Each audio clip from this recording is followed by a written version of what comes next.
Bueno, mi nombre es Juan Tapia, trabajo como juez de garantías, siempre me interesa hacer esa distinción porque es un trabajo, uno es abogado, ha estudiado abogacía y le toca circunstancialmente cumplir un rol para el cual concursó y se capacitó previamente, pero en definitiva es un trabajo el de ser un juez, un ciudadano que solo en casos concretos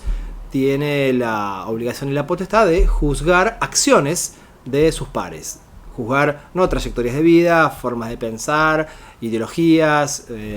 sino tan solo conductas específicas que pueden ser constitutivas de delito.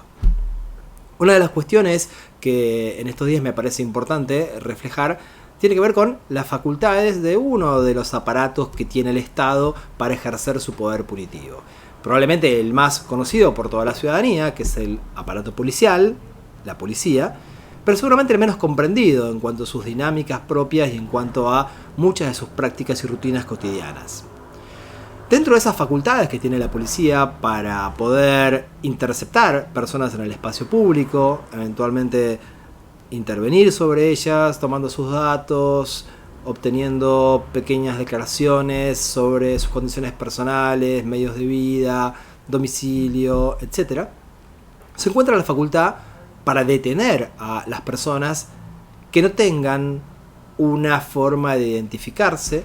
en circunstancias en que la ley, de manera bastante laxa y ambigua, así lo habilita. Es decir, la facultad de privar de su libertad a personas que no han cometido ningún delito y ninguna contravención y que sin embargo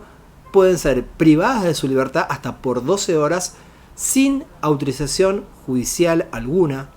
sin control de ningún órgano del Poder Judicial, es decir, en un calabozo o en una dependencia policial, y una detención que tiene una finalidad meramente administrativa, que pretende identificar personas. La verdad que es una facultad muy cuestionada en los tribunales. Tuvo de parte del Estado argentino una reprimenda, una sanción de la Corte Interamericana de Derechos Humanos, en el caso Bulacio. Walter Bulacio era un joven que en la década del 90, a principios de los 90, había ingresado o pretendía ingresar en realidad a un recital de los Redondos de Ricota. Tenía 19 años, el recital eran Obras Sanitarias, Capital Federal, y en una racia masiva fue detenido junto a otros jóvenes que no estaban realizando ninguna conducta ilegal.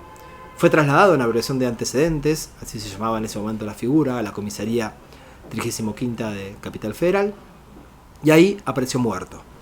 en circunstancias que derivaron, insisto, a la condena del Estado argentino por la Corte Interamericana de Derechos Humanos. Frente a esa condena, el Estado argentino se comprometió a quitar de sus legislaciones, a adecuar sus normas internas, aquellos dispositivos que habilitaban este tipo de facultades ciertamente inconstitucionales. Ahora intentaremos explicar por qué son inconstitucionales. Lamentablemente, eso ha sido cumplido en muy pocas provincias. Tan solo La Rioja, Entre Ríos y Ushuaia son los ámbitos en nuestro país que impiden a la policía detener con estos fines meramente identificatorios. ¿Y por qué digo que es una facultad inconstitucional? Como han habido ya en el último tiempo numerosas resoluciones de distintos órganos jurisdiccionales que establecieron precisamente la vulneración de derechos que contiene esta normativa. Básicamente es constitucional porque la persona que es privada de su libertad no está cometiendo ningún delito, no está afectando ningún derecho, tan solo está transitando por un ámbito de la ciudad,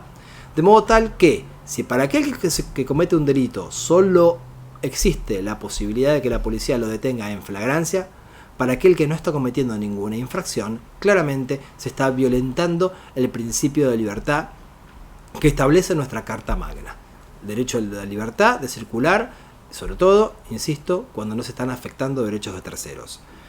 Se viola también la garantía primaria de inocencia, porque si a una persona que se sospecha que ha cometido un delito se le permite transitar su proceso en libertad, mucho más a aquel que no ha cometido ninguna infracción, se lo sospecha de tener algún tipo de impedimento legal, o algún pedido de captura, o algún pedido de comparendo compulsivo, y por eso se averiguan sus antecedentes trasladándolo a una dependencia policial. El Estado tiene hoy sus herramientas, tiempos globalizados, tiempos donde prácticamente cualquier celular contiene informes geolocalizados de dónde se encuentra cada persona. El Estado hoy tiene el sistema Morphotouch o el sistema de identificación biométrica que permite en fracción de segundos y en la vía pública determinar si una persona tiene antecedentes penales en términos de pedidos de captura o en términos de pedidos de comparendo compulsivo. Como ustedes deben saber, tal vez en una cancha o en un espectáculo de rock les tocó transitar ese camino de poner sus dedos en esos aparatos, y hoy debería ser esa la forma de intervenir en el espacio público con fines identificatorios, sin necesidad de que haya una privación de libertad extendida en el tiempo, con un traslado a una comisaría, con un ingreso en un calabozo y con las posibilidades que ello conlleva en términos de sufrir diversas violencias, no solo del aparato estatal, sino también de otros particulares que pueden estar detenidos por delitos. Hay casos paradigmáticos en la provincia de Corrientes, 3 chicos que fueron detenidos en evasión de antecedentes, fueron ingresados en un calabozo, en ese calabozo fueron alojados junto a un menor que está imputado de un homicidio, y ese menor, en un reclamo a las autoridades, prendió fuego a un colchón y 2 de esos jóvenes detenidos por estas cuestiones administrativas murieron calcinados en ese calabozo. En consecuencia, es una facultad que es muy riesgosa en el avance sobre derechos fundamentales como la vida y la integridad física. Pero además, otra garantía esencial que se viola es la garantía de jurisdiccionalidad. Al no permitir un control de un defensor oficial o de un juez ese periodo de detención, claramente se está violando uno de los derechos centrales que tiene toda persona privada de su libertad: la de avisar a un familiar que está detenido, la de poder contar con un abogado defensor y la de poder contar con un juez que controle las condiciones en que se cumple esa privación de libertad. Por otra parte, el Poder Judicial no tiene registros de las personas detenidas en abrogación de identidad. Eso significa que alguien puede ser detenido todos los días por la policía, por 2, 3, 4, 6 u 8 horas, ¿sí? Que esto no va a tener ningún tipo de control, y hasta que no se establezca alguna acción judicial orientada a que cese ese hostigamiento, se puede mantener este estado de cosas. En definitiva, es preciso que los legisladores asuman el compromiso de derogar una facultad policial que hoy tiene el triple de detenidos de aquellas personas que han cometido delitos,